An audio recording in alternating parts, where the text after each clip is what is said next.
मराठा समाजाची विशाल सभा जी आहे ते राज्याची धाकटी पंढरी नारायणगडावरती पार पडत आहे आणि त्याचीच पाहणी जी आहे ते मनोज जरांगे पाटील करत आहेत। आपल्यासोबत सुद्धा पाटील आहेत।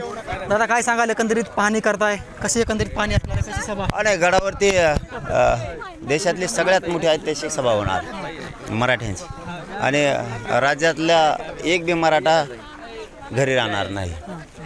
कारण इतर जर सगळेजण सगळ्या पक्षात कामं करतात पण जातीसाठी एकत्र येतात। माझा मराठा समाज आहे, खूप विखुरलेला आहे, खूप मोठा समाज आहे सगळ्या पक्षामध्ये। जर इतर येत असतील सगळ्या पक्षात कामं करून त्यांच्या मुलासाठी जातीसाठी, माझे मराठे सगळे एकत्रच आहेत। झाला गेला कालचा विषय, पुन्हा मराठे ताकदीनं स्वतःच्या जातीत मोठं करण्यासाठी, जातीत लेकरं मोठं करण्यासाठी एकत्र येणार। 6 करोड मराठा राज्यातला एक वाटणार आहे। एकंदरीत आपण बघू शकतो 4 जूनला पुन्हा एकदा तुम्ही उपोषणाचा हातर उपसलेला आहे। कसं उपोषण असणार आहे? कारण 6 जूनला जे आहे ते आचारसंहिता संपत्ती, त्याच्या अगोदर तुमचं उपोषण होतं दादा? नाही, ते तर करणारच मी, कारण माझा गोरगरीब मराठ्यांचा लेकरू लय त्रास सहन करतं। आता 10% आरक्षण दिलं आहे सरकारनं, नाही नोकर भरतीत कामाला, आत्ताही पोरांचे हाल चालू आहेत, आत्ता मरणाचे हाल चालू आहेत माझ्या मराठ्यांच्या लेकरांचे। त्यामुळं आम्हाला आमचं हक्काचं आरक्षण आहे ओबीसीतलं, ते घेतल्याशिवाय आम्हाला पर्यायच नाही ना। दादा एकंदरीत आपण बघू शकतो की 5व्या टप्प्यातील जे आहे ते मतदान प्रक्रिया चालू आहे। नरेंद्र मोदी जे आहेत नाशिकच्या दौऱ्यावरती आहेत, महाराष्ट्राच्या दौऱ्यावरती आहेत, काय प्रतिक्रिया असणार तुमची? नाही, आता मोदी साहेब महाराष्ट्रातच येत ना, आता त्याच्यावर प्रतिक्रिया देणं काय मोठा विषय नाही राहिला ना, कारण मोदी साहेब आता महाराष्ट्रातच येत। कारण भाजपाच्या महाराष्ट्राचे जे 4-5 नेते आहेत यांच्यामुळं मोदी साहेबांवरती वाईट वेळ आली, ही फक्त त्यांचा परिणाम आहे। कारण त्यांचे 4-5 असे आहेत महाराष्ट्रातले नेते की त्यांना फक्त मराठ्यांचा द्वेष, आणि त्या द्वेषातून मोदी साहेबांवरती ही वाईट वेळ आली की मोदी साहेबाला मुक्काम महाराष्ट्रातच करावा लागतो। सकाळी उठलं की सुरू होणार। मोदी साहेब इतक्या वेळेस कधीच राहिलेले नाहीत महाराष्ट्रात। याला मराठ्याचा डर म्हणतात, मराठ्याला भेट नव्हते ना लोक, मराठ्यांच्या मताची गरज नाही, मराठी कोण आहेत आम्हाला माहीत नाही, ही भाषा असायची।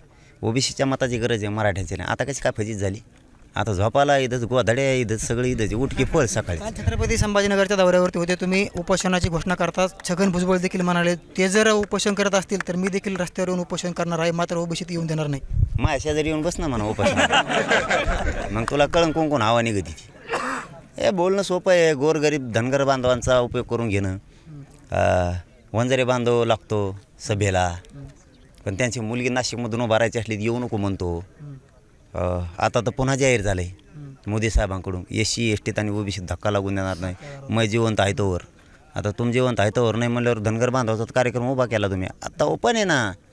धनगर बांधव कालपासून कुजबुज वेगळी आहे, धनगर बांधव सामान्य ते म्हणतात मायला आपण इतकं पळवतो यांसाठी, आणि हे म्हणते ST येऊन देणार नाही, मग धनगराच्या आरक्षणाचा विषय संपला आता। मग यांचा मग काय पळायचं, 10-5 नेते मोठे करतात म्हणे हे आपले, पण सामान्य धनगराचं काय, हे धनगर बांधवात कालपासून कुजबुज आहे।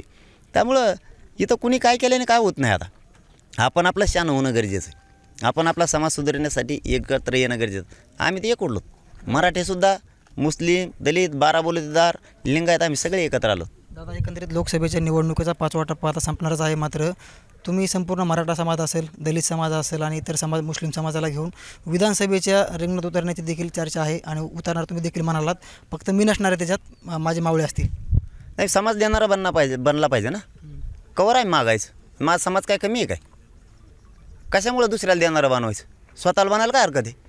आणि 5व्या टप्प्यातलं सगळा मराठा माझा जागरूक आहे, मराठ्यात स्वाभिमान जागा झालेला आहे, मराठ्यांना स्वतःची शक्ती लक्षात आलेली। त्याच्यामुळं मराठा आता 5वा टप्पा जरी असला, 5व्या टप्प्यातले मराठेसुद्धा सावध आहेत, 5व्या टप्प्यातले मराठेसुद्धा सावध आहेत। हां, ते काय कोणाचे नाहीत, याचे येत आणि त्याचे येत नाहीत। 5व्या टप्प्यातला मराठा स्वाभिमान त्यांचा जागा झाले की माझ्या लेकराला आरक्षण पाहिजे, आम्ही आयुष्यभर काम केलं आहे, कष्ट केलेत, लेकरं शिकवलेत, पण नोकऱ्या नाही आहेत। आणि 5वा टप्पा असा आहे आता आहे तो, सगळा कामगार तिकडे गेलेला आहे, म्हणजे मुंबईचा भाग असेल, कोकणचा भाग असेल, इकडे गेलेला जो मराठा समाज आहे यांच्यात खतखत आहे की आम्ही आयुष्यभर कामं करतो शहरात येऊन, पण आमच्या लेकराला नोकरी नाही लागत।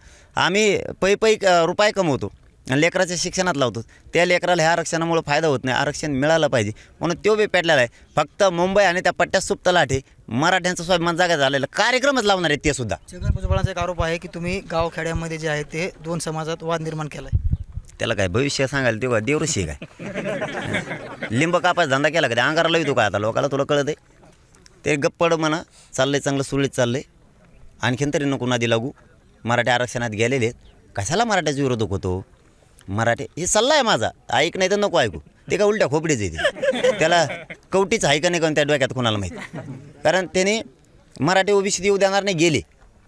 आता उगा गप्पाळा कशाला मराठ्याचा रोज घेतो. तुला लय मोठं केलं आहे नाशिकमध्ये. मराठ्यानं तुला कधी विरोधकच मानलं नव्हतं. कशाला म्हणून घेतो. ते नाच सोड आता. मराठी गेले तू थोडे राहिले थोड्यासाठी विरोध करू नको. कशाला वाजून घेतो. प्रश्न नारायणगडाच्या सभेवर त्यांनी एक स्टेटमेंट केलेलं आहे. मनोज जरांगे जर 8 जूनला सभा घेत असतील तर मी देखील बीडमध्ये सभा घेणार आहे आणि ओबीसी समाज त्यात पूर्ण एकत्र आणणार आहे. त्याला नादच दुसरा काय. त्याला नादच नाही दुसरा काही. आता मग त्याने आता आम्ही काही केलं त्यांनी करतोय ना. मग त्यांनी बी तसं करायला पाहिजे. मी ऑपरेशन केलं त्यांनी बी करायला पाहिजे.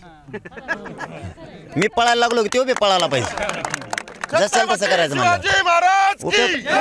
मी खरं सांगू ना आम्ही कोणाला विरोधक मानलेला नाही कोणालाच. आणि कोणचा ओबीसी त्याच्याकडून येत बी नाही आता. कारण धनगर बांधव आता शाना झाला आहे.